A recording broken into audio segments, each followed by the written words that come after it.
Haleluya, Yesu nashimwe kandi ahabwe icyubahiro cyane. Nitwa Muziranenge Benita, ndi umubyeyi w'abana 6 n'umutware. Tugiye kwiga ijambo ry'Imana, ariko reka tubanze dusenge. Mana, turagushimiye mu isaha nk'iyi umunsi nk'uyu, tugushimiye ineza yawe ndetse n'urukundo rwawe n'imbabazi zawe nyinshi, ukuntu turinda ukabana natwe turi abanyabyaha. Nyemerera utubarire ibicumuro byose twakugiriye, utweze cyane kandi udutunganye, utwezeshe amaraso yawe y'igiciro cyinshi. Ngaho bana natwe mu ijambo, kandi ubane n'umuntu wese uzabasha kumva iri jambo. Utugirire neza, utwoherereze Mwuka Wera ari utuyobora.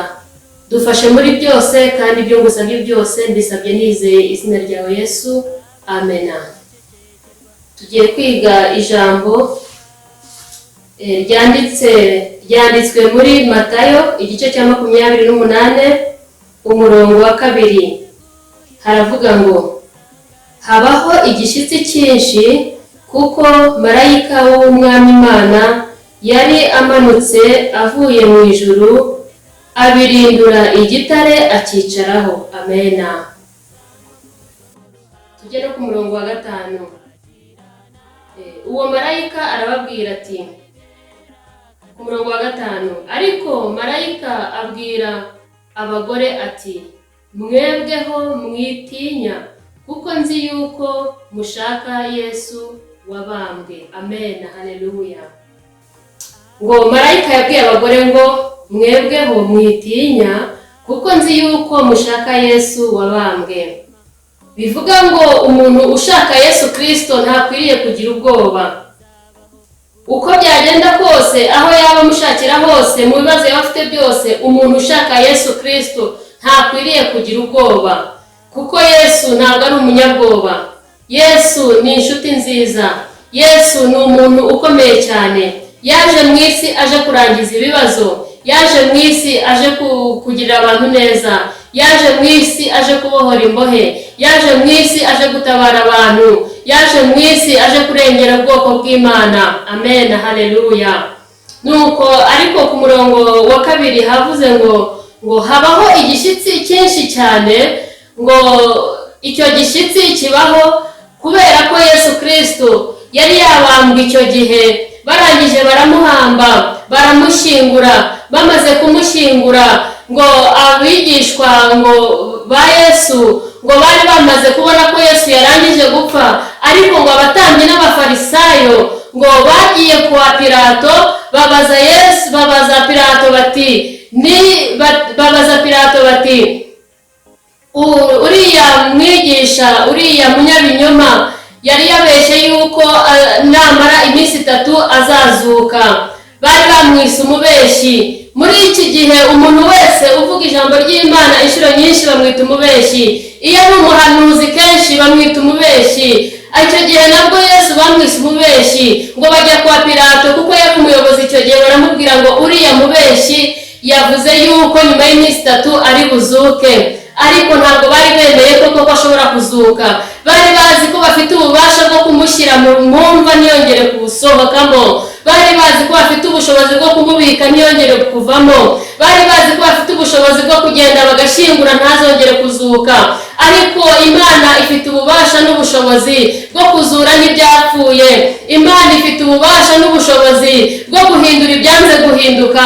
Imana ifite ububasha n'ubushobozi bwo kuvura indwara zananiranye.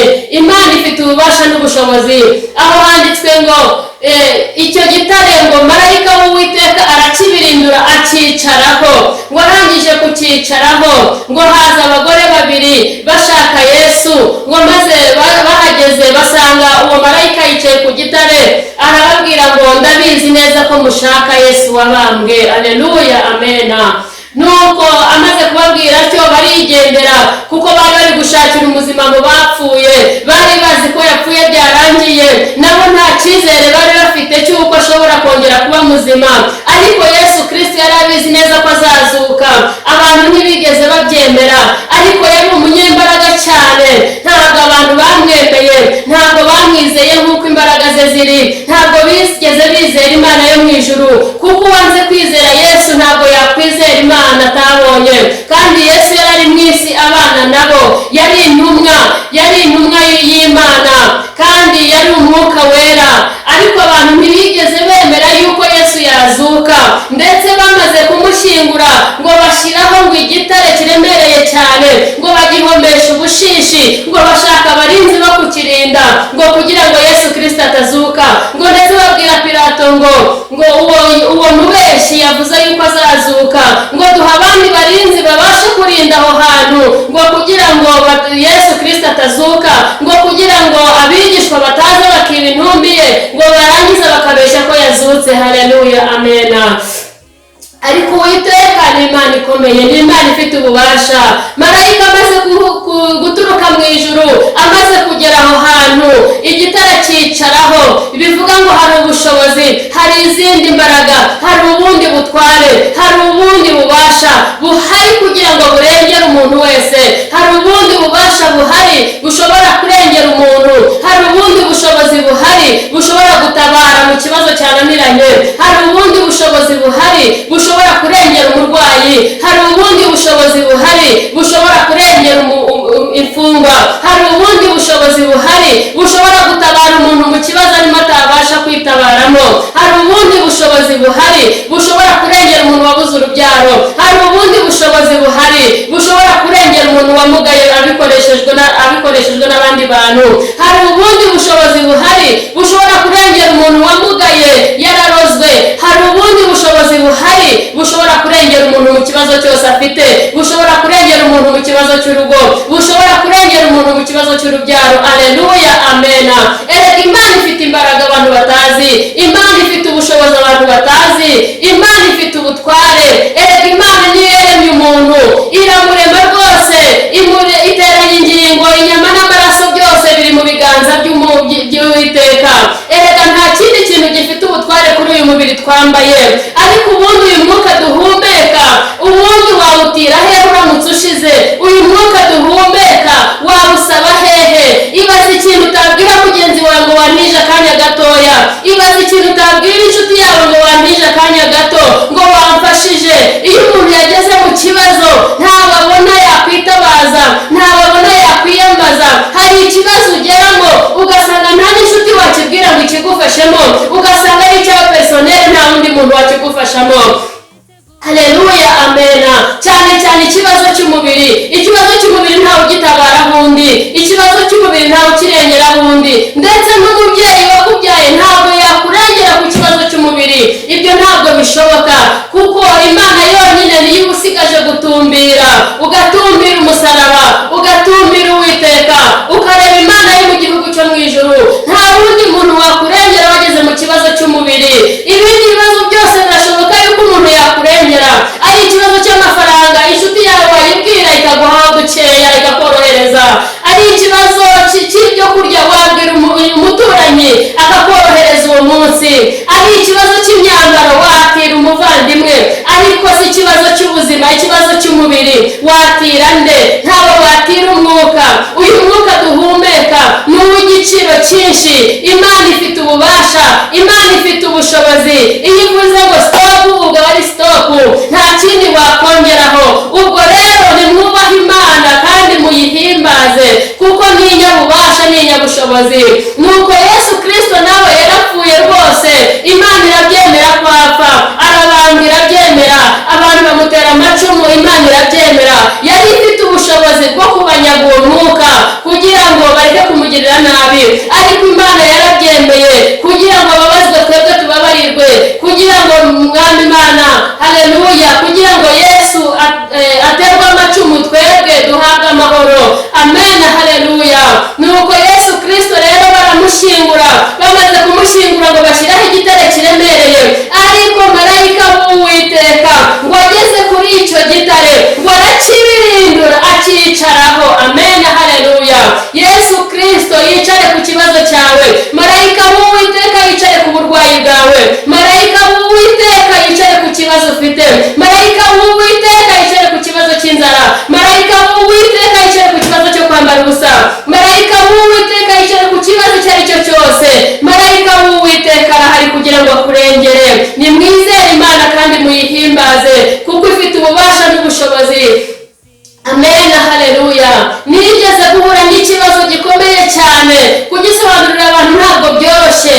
ariko njyewe ubwanjye nzi ko cyambayeho, ndetse n'abo twari kumwe babashije kubibona. Nagize ikibazo mpura n'abarozi bakomeye, barandoga bakoresheje imyuka mibi, imyuka ikomeye, nuko baraza bayinyanyagiza mu nzu, ariko bayinyanyagiza sinigeze mbimenya. Barangije kubikora mpura n'ikibazo, ntabwo ari inzozi, sinarotaga, ni ibintu byambayeho imbona nkubone. Nuko nari ndimo mpanagura ku meza tumaze kunywa icyayi mu gitondo, ngiye kumva numva ibitonyanga ku kirenge cyanjye, ariko imvura ntiyagwaga kandi n'iyigwa ntiyari kugera mu nzu. Ngiye kubona nditegereza, ndebye mpura ibitonyanga ahantu biturutse, mbanza gutekereza ngo ahari biturutse ku mabati. Ndebye hejuru mbona nta bitonyanga bihari, ndongera nitegereza agakoresho nari ndimo mpanaguza ku meza, nkitegereje mbona ntabwo gatose. Nitekereza ibyo byose mu mutwe wanjye, nibaza ukuntu bingendekeye, nkiri gutekereza ibyo bitonyanga ahantu biturutse. Ngiye kubona mbona ikirenge kirihinahinye, ikirenge kirishifona, kirihinahina, kigenda gisubira iyo cyaturutse, kiragenda kirakomeza. Kandi nagiye kumva numva imbaraga ziturutse ikuzimu, imbaraga zigizwe n'umuyaga. Uwo muyaga uko nawumvise wari umeze nka tsunami, imbaraga nyinshi cyane zihorera. Ngiye kumva numva ziteruye ikirenge, ikirenge kigenda gisubira iyo cyaturutse, bikoreshejwe n'uwo muyaga numvaga. Mena haleluya. Ndangije nibaza ibimbayeho, ndataka cyane, ndatabaza, ariko ntabwo nari nzi gutabaza Yesu, ahubwo nari ntabaje umutware twari kumwe. Ndamuhamagara nti ndapfuye we, ndengera, ndapfuye ngwino ntabare. Nari mfite umwana mu mugongo, mbona sindi ubuntu uko mbyifatamo, mbona mbuze uko mbigenza. Ukuguru kumwe kwamaze kugera mu ivi, ikirenge cyageze mu ivi, ukuguru kumwe kurahagaze. Ndangije mpina ukuguru kumwe, ndangije ndapfukama. Maze gupfukama mbwira Uwiteka ngo Uwiteka ndengera. Amen, haleluya. Imana ifite ubushobozi, ndabizi ko Satani afite imbaraga, ariko imbaraga ze zirahutera, imbaraga ze ziza zihuta, ariko imbaraga ze ntabwo zitinda. Iyo utekereje ukamenya ko ari imbaraga za Satani, ukavuga mu izina rya Yesu, izo mbaraga zirahunga. Amen, haleluya. Nuko ako kanya ngiye kumva numva ijwi rimbwira ngo abo ni abadayimoni. Ndangije ndavuga nti Uwiteka we, mu izina rya Yesu, mu izina rya Yesu, mu izina rya Yesu. Nabivuze gatatu, ukuguru kurarambuka kurongera kuragaruka. Bimbere igitangaza kuko ntabwo nari nzi bimbayeho. Amen, haleluya. Umutwara ahagaze imbere yanjye aravuga ngo ibyo ni ibiki ko ntarabibona. Aravuga ati nabaho ibyo bintu sindanabyumva cyangwa ngo mbibone n'amaso yanjye. Ati bikubayeho ntabwo mbizi. Ndangije ndamubwira nti nkura umwana mu mugongo. Arajishura amukura mu mugongo wanjye. Ndahagije ndahaguruka ndicara, ndavuga ngo Uwiteka, ibi bintu namenya ari ibiki? Ibi bintu namenya biturutse he? Ibi bintu ndabigenza nte? Mbura umuntu nabaza icyo kibazo. Ndavuga nti ndabaza hehe ko ntazi kuraguza? Ndajya kubaza nde? Ndamenya byakozwe nande? Ndavuga nuko byasa kose ngiye gusenga Imana. Nibwo nahagurukanye imbaraga nyinshi, ntabwo nigeze njya kwiyuhagira. Narakenyeye igitenge mbeka wa mwana wanjye, ndagenda njya gusenga Imana. Ndayihamagara.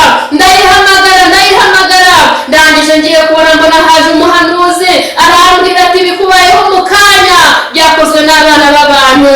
Ambwira babikoze, ambwira uko babigenje, ambwira inzira babinyujijemo, ambwira uko babinyanyagije mu nzu, ambwira ukuntu byinjijwe n'umukozi mu nzu wanjye. Ndavuga n'Uwiteka we, ninkora iki none mbigenze nte? Arambwira ati ndakwihanangirije, uwo mukozi ntugire icyo umutwara, umwihanganire, umusezerere mu mahoro. Amen, haleluya. Ndangije mbigenza ntyo, musezerera mu mahoro, ariko nsigara ku rugamba rukomeye cyane, kuko nyuma yaho gatoya, nka nyuma y'iminsi 3 ntabwo nongeye gusinzira. Nararaga nicaye, nkirirwa nicaye, kandi mbetse umwana ntari bumushyire hasi, kuko ibyo bintu byazaga mu buryo bwinshi kandi bukomeye. Hari igihe cyazaga ari igicucu kikazenguruka inzu, nanjye nkagikurikira nshaka kugikubita singishikire, cyangwa kiri ku mabati neza, nkagikurikira singishikire, kandi kikaza ari nijoro inshuro nyinshi. Ku manywa hakaza umuyaga, ndwana n'izo ntambara, ndwana intambara z'imbere, intambara kuva nabaho narwanya intambara z'ubuzima, ariko iyo ntambara yarangoye. Nuko mfata Bibiliya, nkumva umuyaga uraje ukankubita ku maso, aho ugiye nkajyaho nkakubita Bibiliya, wajya ku gikuta nkakurikira, iki kibazo, nkakubitisha Bibiliya ndayirwanisha nyigira intwaro, nkakubita mu gikuta umuyaga nkumuciyeho, wajya mu cyumba ngakurikira. Ibaze kurwana n'umuyaga. Amen, haleluya. Kurwana n'umuyaga ni ibintu bikomeye cyane, ariko namenye ko umuyaga nawo ujya utsindwa, ugatsindwa ukoresheje izina rya Yesu. Amen, haleluya. Izina rya Yesu ni izina rikomeye, ni izina rifite ubutware, ni izina rifite ubushobozi. Narwanishije iryo zina nkoresheje ijambo ry'Imana, maze iryo zina riratsinda, riratsindishiriza. Nuko rimwe rero wa muyaga uraza, uza ari nijoro, umuyaga uza ndyamye nasinziriyeho gatoya, naragafashe Bibiliya gutya, nayifashe nayipfumbase, umwana ari ahangaha, ubwo hagati yanjye n'umwana habaga hari Bibiliya. Ndangije muri ako kanya ikintu nakoze, umuyaga waraje unterura Bibiliya, umwana asigara aryamye aho ku ruhande, unterura Bibiliya nko muri metero imwe ngereranyije, kuko sinabibaze santimetero. Ndangije ngiye kumva numva uwo muyaga uranterukira mu kirere, simfashe ku mabati, simfashe ku butaka, ndi mu kirere, ariko Bibiliya ndayikomeza, ndasenga mu kirere. Namaze nk'iminota 15 nsenga Imana yo mu ijuru, ndayihamagara mbwira Uwiteka, n'Uwiteka ndengera, ndatotesha, numva ibintu bigiye kundusha imbaraga, numva bifite imbaraga zidasanzwe, ibintu bibasha guterura umuntu nibiba bifite imbaraga zidasanzwe. Ndakomeza ndasenga, ngiye kumva numva bije kunyaga Bibiliya, numva birimo birayinyaka, kandi byari byamenye ko ariyo ntwaro yanjye. Nyiseseka mu myenda mo imbere, ndayiseseka, ndasenga, ndayifata cyane, ndasenga. Indangije ngiye kumva numva biravuze ngo birasohoka biragenda, ariko mbere yuko bigenda byankubise hasi, binkubita hasi n'umujinya mwinshi, birandekura. Bimaze kundekura biterura umwana, bimuteruye nanjye ndamusingira, muryamyeho ndavuga n'Uwiteka we, aho kugira ngo binjyanire umwana rwose, ahubwo ndemera apfire mu gituza. Nuko ndakomeza ndasenga, ngiye kumva numva biragiye, nanjye nibwo nasohotse muri iyo nzu. Amen, haleluya. Ndagira ngo mbabwire imbaraga z'Uwiteka, mbabwire imbaraga z'Imana ishobora byose. Imana ifite ububasha n'ubushobozi. Izo mbaraga umuntu wazikoresheje, ahari yari azi ko uwo munsi ndi bupfe, ntabwo yari azi ko uwo munsi ishobora kubaho, yari azi ko izo mbaraga akoresheje ziri burangize ubuzima bwanjye, ariko aza gusanga Imana impagazeho cyane. Burya umuntu ufite amasezerano yo kuzakorera Imana, nta kintu kijya kimuhangara, niyo kimuhangaye ntabwo kimwica, arageragezwa gusa, akaba mu kaga, agahura n'amakuba menshi, agahura n'ingorane nyinshi, ariko Imana ikamubikira ubugingo. Ntishobora kumurekura atageze ku byo yavuganye nayo, ntishobora kumurekura atavuganye n'abantu ibyo yamutegetse kuvuga. Amen, haleluya. Umuntu rero agati katewe n'Uwiteka, niyo katerwa mu butayu butagira amazi, ntabwo Imana yakareka. Oh haleluya, amen.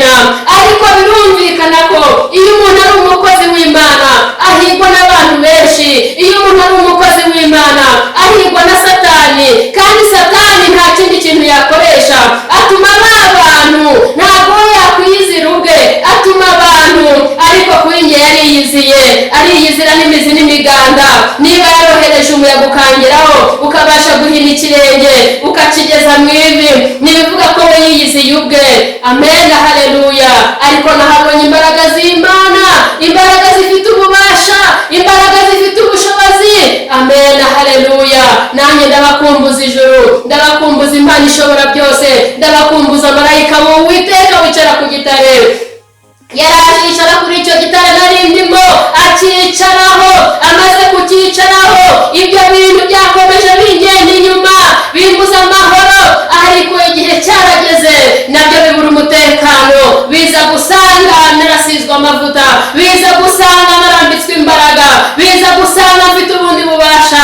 Ibyo bintu ntabwo byazaga bishaka njyenyine, kuko n'umutware wanjye byamubayeho, nawe byamfashe ukuguru, ariko bimufata ukuboko, nawe kuranyunyuka, kuri